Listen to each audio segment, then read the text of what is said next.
Hello my dear students, आज के इस ऑनलाइन वीडियो लेक्चर में आप लोगों का बहुत बहुत स्वागत है। आज के इस ऑनलाइन वीडियो लेक्चर में डियर स्टूडेंट्स हम आपका वेरी मोस्ट इम्पॉर्टेंट टॉपिक यहाँ पर डिस्कस करने वाले हैं, जिसका नाम है conservative and non conservative forces. ठीक है डियर स्टूडेंट्स, इसके पहले की वीडियो लेक्चर में लेक्चर नंबर 2 अगर आप नहीं देखे हैं तो वहाँ पर हमने आपको सिखाया है कि आप वर्क डन कैसे कैलकुलेट करते हो बाय वेरिएबल फोर्सेस। ठीक है, जिसमें हमने आपको फार्मूला बताया है integration of D W is equal to integration of F D R. ठीक है, या एफ डी एक्स, यहाँ पर डी आर की वैल्यू होती है D X I cap plus D Y J cap plus D Z K cap. ठीक है, तो dear students, with the help of this formula यहाँ पर हम इनिशियल पोजीशन वेक्टर और फाइनल पोजीशन वेक्टर की लिमिट लेकर के बाय दिस फार्मूला हम वर्क डन कैलकुलेट कर लेते हैं। ठीक है, तो डियर स्टूडेंट्स, हमने आपको ये फार्मूला इसके पहले की वीडियो लेक्चर में वर्क एनर्जी पावर में हमने आपका lecture number 2 which is based on work, ठीक है, या work done by variable forces discuss कर चुके हैं। तो डियर स्टूडेंट्स, अगर आप उस वीडियो लेक्चर को हमारा देखना चाहते हैं तो आपको यूट्यूब के सर्च बॉक्स में work done by variable forces by MBR physician नाम से सर्च करना है, तो आपको वो वीडियो हमारा टॉप पर मिल जाएगा। ठीक है, तो यहाँ से हम DW is equal to RI to RF FDR लिख सकते हैं। ठीक है, आइए डियर स्टूडेंट्स, हम अपना आज का टॉपिक स्टार्ट करते हैं, जिसका नाम है conservative and non conservative forces. Conservative and non conservative forces.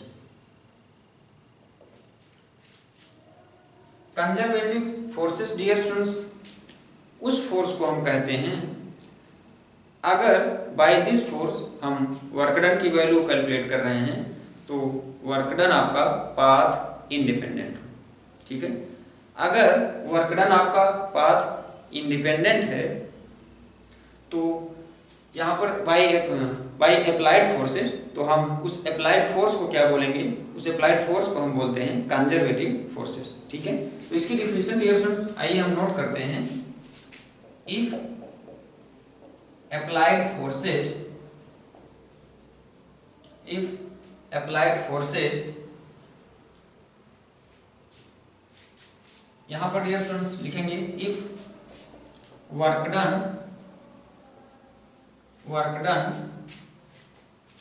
by applied forces, if work done by applied forces is path independent,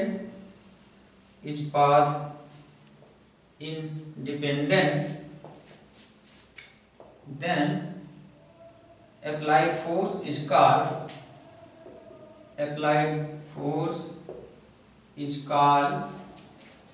conservative forces। ठीक है, कंजर्वेटिव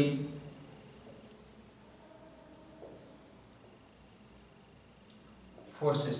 ठीक है डियर स्टूडेंट्स, अगर बाय अप्लाइड फोर्सेस हम वर्क डन कैलकुलेट कर रहे हैं, work done हमारा पाथ इंडिपेंडेंट है, तो हम उसको बोलते हैं कंजर्वेटिव फोर्स। कंजर्वेटिव फोर्स का एग्जांपल बहुत ही सिंपल सा डियर स्टूडेंट्स आपका जैसे ग्रेविटेशनल फोर्स हो गया, ग्रेविटेशनल फोर्स। ठीक है, या आपका पाथ इंडिपेंडेंट होता है। ठीक है डियर स्टूडेंट्स, दोनों मास कहाँ पर रखे हैं केवल इनिशियल और फाइनल पोजीशन पर ही डिपेंड होता है हम जो वर्क डन कैलकुलेट करते हैं बाय ग्रेविटेशनल फोर्स। ठीक है, दूसरा आपका स्प्रिंग फोर्स होता है। स्प्रिंग फोर्स भी आपका डियर स्टूडेंट्स क्या है, स्प्रिंग फोर्स भी आपका कंजर्वेटिव फोर्स है। ठीक है, हम स्प्रिंग फोर्स से जो वर्क डन निकालते हैं यह भी फाइनल और इनिशियल पोजीशन पर डिपेंड होता है। ठीक है, तो स्प्रिंग फोर्स भी आपका कंजर्वेटिव फोर्स होता है। दूसरा कूलॉम फोर्स भी आपका कंजर्वेटिव होता है। कूलॉम फोर्स भी आपका कंजर्वेटिव फोर्स होता है। ठीक है, तो डियर स्टूडेंट्स आई होप आपको क्लियर हो गया होगा। यहाँ पर work done, if work done by applied force is path independent, then applied force is called conservative forces. का मतलब डियर स्टूडेंट्स इसको with the help of example आप ऐसे भी रियलाइज कर सकते हो। जैसे हम point A to point B by path 1 displace हो रहे हैं और बाई पाथ 2 डिस्प्लेस हो रहे हैं और बाई पाथ 3 डिस्प्लेस हो रहे हैं। ठीक है, तो यहां से जो वर्क डन की वैल्यू आएगी हमारी बाई पाथ 1, बाई पाथ 2 और बाई पाथ 3 हमेशा इक्वल आएगी। ठीक है, मतलब that is W1 is equal to W2 is equal to W3। ठीक है, तो डियर स्टूडेंट्स वर्क डन की value by this path, by this path, by this path तीनों से सेम आएगी। मतलब अगर अप्लाइड फोर्स कंजर्वेटिव फोर्स है, अगर कोई बॉडी या कोई block from point A to B displace हो रहा है डिफरेंट डिफरेंट पाथ से, तो यहाँ पर हम अप्लाइड फोर्स को जो वर्क डन आएगा, जो वर्क डन अगर केवल इनिशियल और फाइनल पोजीशन पर ही डिपेंड है, तो हम जो अप्लाइड फोर्स था हम उसको क्या बोलेंगे, कंजर्वेटिव फोर्सेस। ठीक है, यहाँ पर डियर स्टूडेंट्स एक very very most important result आपका ये भी होता है एक और, कि work done, net work done under a closed curve, under a closed path भी कह सकते हो और कर्व भी कह सकते हो, क्लोज्ड पाथ और कर्व। तो इसको डियर स्टूडेंट्स हम क्या बोलते हैं, इसको हम बोलते हैं जीरो। ठीक है, in the case of closed path और क्लोज्ड कर्व वर्क डन की वैल्यू हमारी जीरो होती है। ठीक है, मतलब दैट इज हम कह सकते हैं यहां से WAB plus WBA is equal to zero. ठीक है, अगर हम by path 1 A to B displace हुए थे और B to A by second path हम डिस्प्लेस हो रहे हैं, फिर से हम जहां से चले थे अगर वहीं पर फिर से रिटर्न हो रहे हैं बाय डिफरेंट पाथ। लेकिन अगर डियर स्टूडेंट्स यहाँ पर ये कर्व अगर क्लोज्ड है आपका, ठीक है, तो यहाँ पर जो वर्क डन आएगा उसकी वैल्यू जीरो आएगी, नेट वर्क डन की वैल्यू यहाँ पर जीरो आएगी। ठीक है, यहाँ पर आपका ये क्लोज्ड पाथ इस शेप में भी हो सकता है। ठीक है, यहाँ पर अगर आप वर्क डन निकालोगे तो यहाँ पर भी वर्क डन जो आएगा वो जीरो आएगा, नेट वर्क डन जीरो आएगा। ठीक है, मतलब यहाँ से WAB is equal to minus WBA। ठीक है, तो डियर स्टूडेंट्स ये आपका वेरी वेरी मोस्ट इंपॉर्टेंट एक रिजल्ट ये भी कंजर्वेटिव फोर्स से रिलेटेड। ठीक है, तो work done by conservative forces around any closed curve और पाथ ऑलवेज जीरो। ठीक है, नेक्स्ट डियर स्टूडेंट्स हमारा था नॉन कंजर्वेटिव फोर्सेस। तो नॉन कंजर्वेटिव फोर्सेस आपका डियर स्टूडेंट्स बिल्कुल इसी का अपोजिट, इसी के अपोजिट केसेस में हम डिस्कस करते हैं। मतलब यहाँ पर अगर आपका जो वर्क डन निकाल रहे हो, work done by applied force, अगर work done by applied force conservative है, सॉरी नॉन कंजर्वेटिव है, ठीक है, मतलब डियर स्टूडेंट्स अगर work done by applied force अगर पाथ डिपेंडेंट है तो उसको हम क्या बोलेंगे, उसको हम बोलेंगे non conservative forces. If work done bye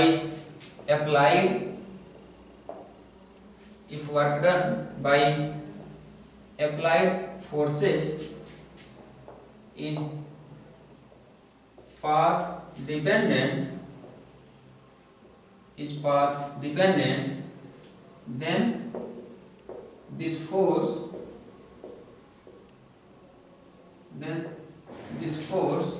is called then this force is called non-conservative forces.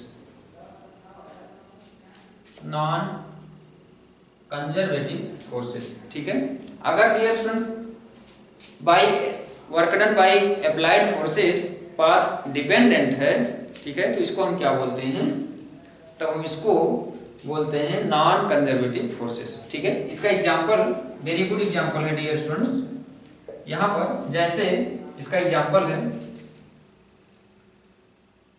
Friction, एक इसका very very simple and very very suitable example friction force, ठीक है। डियर स्टूडेंट्स फ्रिक्शन फोर्स आप लोग जानते ही, friction force many times discuss कर चुके हैं।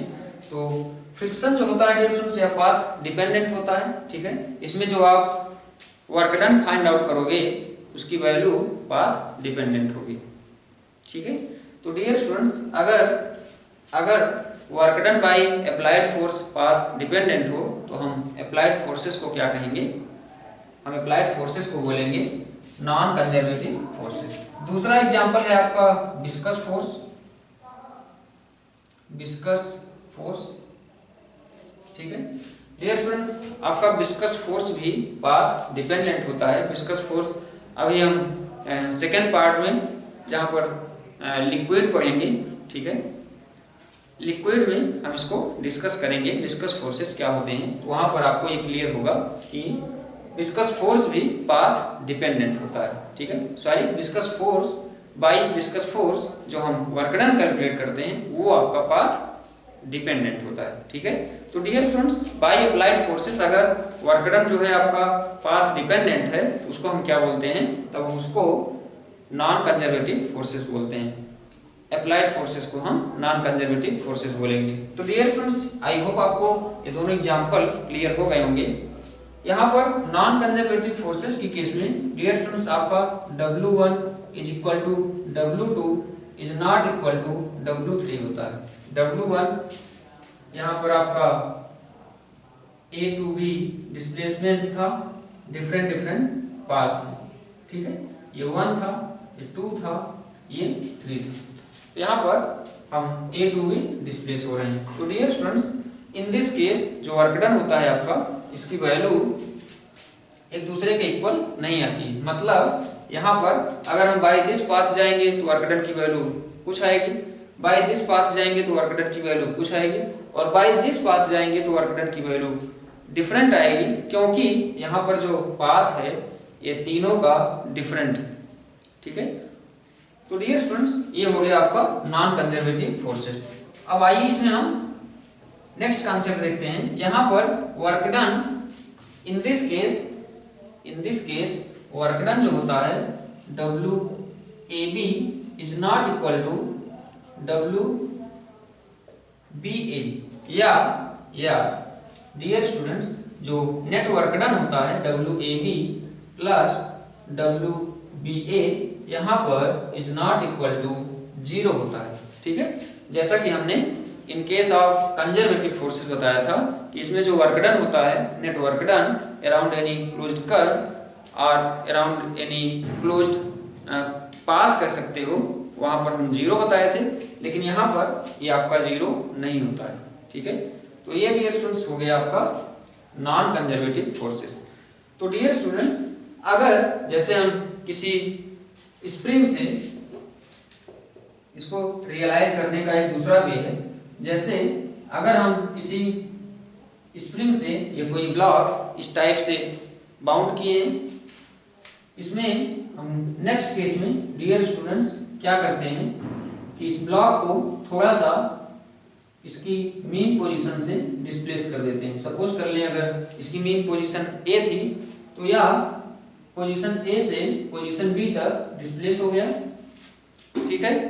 तो डियर स्टूडेंट्स ये आपका ब्लॉक अगर हम यहाँ पर फोर्स लगाए दिस डायरेक्शन में, इसको डिस्प्लेस किए, तो यहाँ पर जो स्प्रिंग फोर्स लगाएगी रिस्टोरिंग फोर्स लगाएगी, ठीक है। तो बाय दिस रिस्टोरिंग फोर्स यह ब्लॉक को अपनी इनिशियल पोजीशन मेन पोजीशन में लाने का प्रयास करेगी, ठीक है। तो डियर स्टूडेंट्स यह ब्लॉक सेम काइनेटिक एनर्जी से आपका सेम पोजीशन पर रिटर्न हो जाएगा। ठीक है, तो यहाँ पर जो स्प्रिंग फोर्स है इसको हम कहेंगे कंजर्वेटिव फोर्स। ठीक है, यहाँ पर बाई स्प्रिंग फोर्स जो इस पर ब्लॉक पर एक्सर्ट हो रहा है उसको हम बोलेंगे कंजर्वेटिव फोर्स। ठीक है, तो डियर स्टूडेंट्स, आपको I hope conservative forces clear हो गए होंगे। अगर यहाँ पर फ्रिक्शन भी प्रेजेंट होता, ठीक है, अगर यहाँ पर फ्रिक्शन फोर्स प्रेजेंट होता तो डियर स्टूडेंट्स हम वर्क डन की वैल्यू कैलकुलेट करते तो वह पाथ डिपेंडेंट आता। ठीक है, तब हम इसको in the case of friction हम इसको क्या बोलते हैं, नॉन कंजर्वेटिव फोर्सेस। ठीक है, तो डियर स्टूडेंट्स आई होप आपको कंजर्वेटिव और नॉन कंजर्वेटिव क्लियर हो गया होगा। आइए डियर स्टूडेंट्स हम इसमें विद द हेल्प ऑफ एक एग्जांपल आपका कंजर्वेटिव फोर्स और क्लियर करते हैं और अच्छे से। ठीक है, इसमें कंजर्वेटिव फोर्स में सबसे पहला एग्जांपल है हमारे पास, example number 1, a body displaced from point A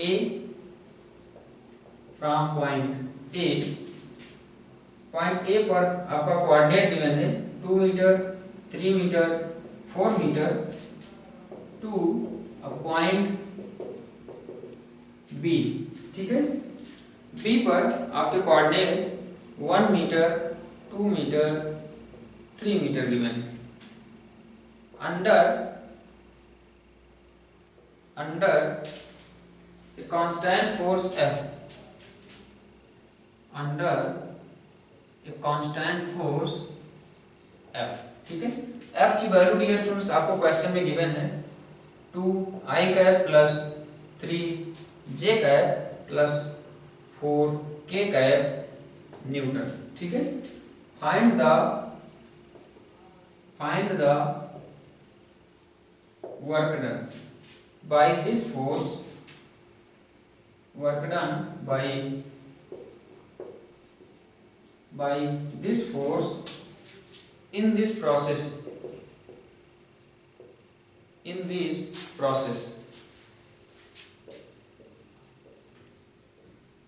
इस प्रोसेस में आपको वर्क डन फाइंड आउट करना है। ठीक है, कोई बॉडी है या A to B डिस्प्लेस हो रही है तो dear students by constant force, यहाँ पर कांस्टेंट फोर्स की वैल्यू भी गिवन है, तो यहाँ से आपको वर्क डन कैलकुलेट करना है बाय दिस अप्लाइड फोर्स।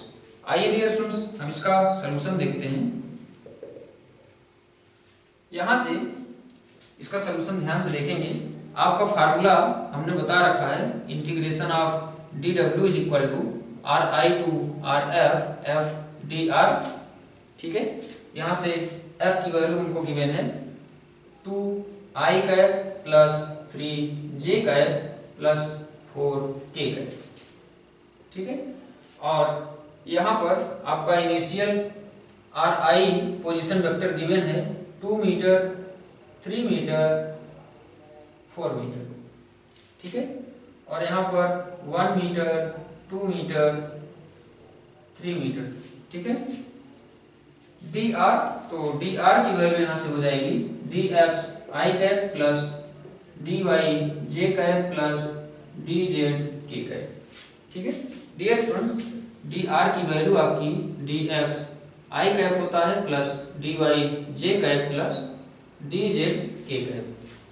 ठीक है, यहाँ से इसको हम सॉल्व करेंगे तो i dot i1 j dot j1 k dot k 1। ठीक है, इसको सॉल्व करेंगे, इसकी लिमिट हो जाएगी 2 metre, 3 metre, 4 metre, 1 metre, 2 metre, 3 metre, और यहाँ से 2i cap i dot i 1 हो जाएगा, तो यहाँ से 2dx मिलेगा, 2dx plus j dot j1 3dy plus 4 dz है ना। यहाँ से इसको सॉल्व करेंगे तो इसकी वैल्यू मिल जाएगी 2dx का 2x हो जाएगा। ठीक है, तो ये हो गया 2x, सिमिलरली ये हो जाएगा 3y और ये हो जाएगा 4z। और लिमिट आपका 2 metre, 3 metre, 4 metre, 1 metre, 2 metre, 3 metre. ठीक है, ये हो गया आपका लिमिट। यहां से डियर स्टूडेंट्स इसका सॉल्यूशन आप खुद से भी कर सकते हैं, लिमिट सॉल्व कर सकते हैं। ठीक है, आइए देखते हैं। यहाँ पर वर्क डन की वैल्यू तो W इज इक्वल टू यहाँ से आपको मिल जाएगा। हम यहाँ पर इनके कोऑर्डिनेट ये x का, ये y का, ये z का, ठीक है, इनको हम यहाँ पर प्लेस कर देते हैं। यहाँ से हमको वैल्यू मिल गई 2 multiply by 1 plus 3 multiply by 2 plus 4 multiply by 3।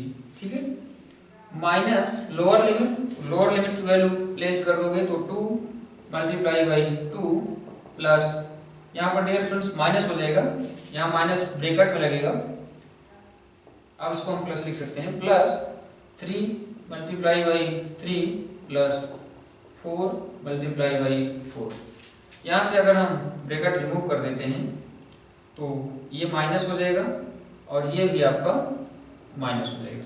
ठीक है, यहाँ से 2 प्लस 6 प्लस 12 माइनस 4 माइनस 9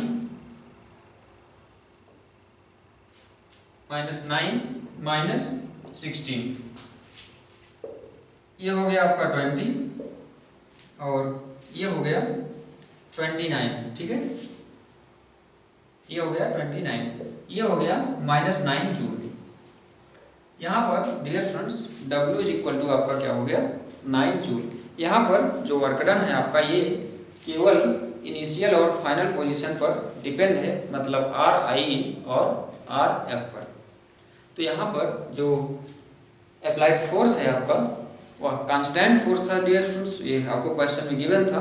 तो आप यहाँ पर constant force W is equal to FS का फार्मूला भी लगा सकते थे, इसका भी वैल्यू सेम आता। ठीक है, यहाँ से भी आपका रिजल्ट सेम आता। ठीक है, आप इसको कैलकुलेट कर सकते हो। ठीक है डियर स्टूडेंट्स, यहाँ से हमने देखा कि जो हमने वर्क डन फाइंड आउट किया है ये केवल इनिशियल और फाइनल पोजीशन वेक्टर पर ही डिपेंड है, इसलिए ये जो फोर्स होगा इसको हम कंजर्वेटिव फोर्स बोलेंगे। ठीक है, यहाँ पर जो ये आपका कांस्टेंट फोर्स यहाँ पर गिवन था ये आपका कंजर्वेटिव फोर्स कहा जाएगा। ठीक है, तो डियर स्टूडेंट्स इस क्वेश्चन पर बेस्ड, इस कॉन्सेप्ट पर बेस्ड आपके बुक में और भी बहुत सारे एग्जांपल्स हैं, उनको भी आप सॉल्व करने का प्रयास कर सकते हैं। ठीक है, यहाँ पर एक एग्जांपल आइए हम और देखते हैं जो कि आपका थोड़ा सा डिफरेंट टाइप का है। डियर स्टूडेंट्स एक नेक्स्ट टाइप का एग्जांपल आइए हम और देखते हैं, एग्जांपल नंबर 2। ठीक है, एग्जांपल नंबर 2 है हमारे पास, an object is displayed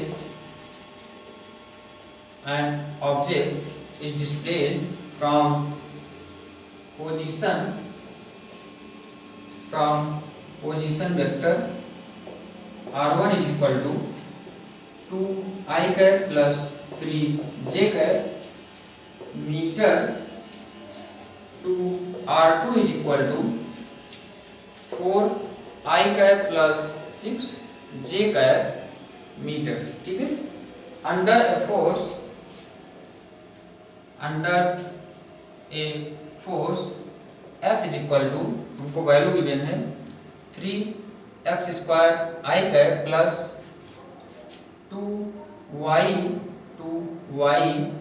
j cap newton. ठीक है, find the work done, find the work done by this force, ठीक है डियर स्टूडेंट्स, आइए इसका हम सलूशन देखते हैं, बहुत ही इजी होता है। फार्मूला आपका dW is equal to integration f dr ri to rf। यहाँ f की वैल्यू हमको गिवन है 3x square i cap plus 2y j cap और dx i cap plus dy J cap plus dz K cap, और ये हो जाएगा ri to rf। ठीक है, यहाँ पर ri r1 है और rf 2 है। ठीक है, यहाँ इसको हम सॉल्व करेंगे, i dot i1 j dot j1 और k का टर्म इधर है नहीं तो k की वैल्यू 0 हो जाएगी। यहाँ r1 टू r2 आपको मिल गया 3x square dx plus 2y dy। ठीक है डियर स्टूडेंट्स, इसको हम और सॉल्व करें तो 3x स्क्वायर का इंटीग्रेशन x क्यूब बाई 3 आएगा और 3 से 3 कैंसिल हो जाएगा, y स्क्वायर बाई 2 आएगा, y dy का इंटीग्रेशन और 2 से 2 कैंसिल हो जाएगा, यहाँ पर बचेगा y स्क्वायर। ठीक है, यहाँ आपको मिला x cube plus y square और लिमिट r1 टू r2। ठीक है, r1 टू r2 यहाँ आपको गिवन है x cube plus y square, r1 की वैल्यू आपको गिवन है 2i cap plus 3j cap. ठीक है, r2 की वैल्यू आपको गिवन है 4i cap plus 6j cap. ठीक है, तो डियर स्टूडेंट्स, आई होप आपको यहाँ तक समझ आया होगा। आगे देखते हैं इसका सलूशन। यहाँ से ये i कैप का जो कोएफिशिएंट होगा या x की वैल्यू होगी और along x कह सकते हो, और j कैप का जो कोएफिशिएंट है या वैल्यू आपकी y की होगी। सिमिलरली इसके लिए भी ये x की वैल्यू होगी और ये y की वैल्यू। यहाँ पर हम इनकी वैल्यू प्लेस कर देते हैं तो ये हो जाएगा डियर स्टूडेंट्स 64। ठीक है, 64, 4 का क्यूब 64 और प्लस y स्क्वायर मतलब 36 माइनस यहाँ से 2 क्यूब मतलब 8 और यहाँ से माइनस 3 का स्क्वायर मतलब 9।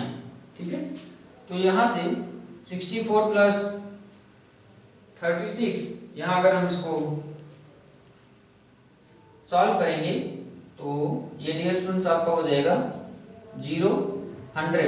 ठीक है, और ये हो जाएगा माइनस 17। ठीक है, तो ये माइनस 83 आएगा।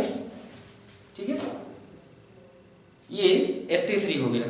तो डियर स्टूडेंट्स, यहाँ से W is equal to minus 83 joule. यहाँ पर भी हमने देखा जो वर्क डन है वह आपका पाथ इंडिपेंडेंट। तो डियर स्टूडेंट्स, यहाँ पर वर्क डन दोनों ही केस में हमने देखा कि पाथ इंडिपेंडेंट है।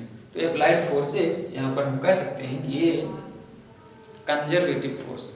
ठीक है, तो आई होप आपको क्लियर हो गया होगा कंजर्वेटिव और नॉन कंजर्वेटिव फोर्सेस। तो डियर स्टूडेंट्स, यहाँ पर हमने with the help of 2 examples आपके फ्रंट में कंजर्वेटिव फोर्सेस को एक्सप्लेन किया है और conservative and non conservative forces में डिफरेंस भी हमने आपके फ्रंट में एक्सप्लेन किया है। तो डियर स्टूडेंट्स, ये टॉपिक आपका कंप्लीट हुआ।